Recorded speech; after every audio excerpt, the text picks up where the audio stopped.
Okay mga papi, done installation po tayo dito sa Yamaha MT-15 ng 5.3 package. Nabil ni Sir Senlo X1 GT. So dito natin siya inilagay sa may ilalim ng headlight.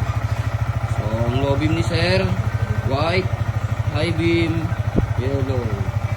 Busina ni Sir, ay sa switch ni Sir nilagay natin domino 3-way switch. Ayan, hindi siya naka-press. So naglagay tayo ng stainless passing switch with bracket. Ganyan na press ko. Pag nakapatay yung driving light, passing, low beam, passing, high beam, passing.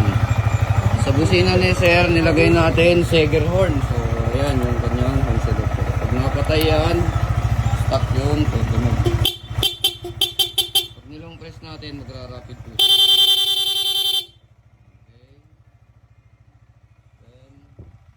Nilong press, magra-rapid yun.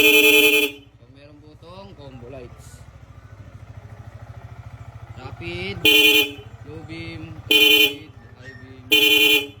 Okay, kung nagustuhan nyo yung gantong package, punta lang po dito sa Escotristas o Main Shop. Maraming salamat po.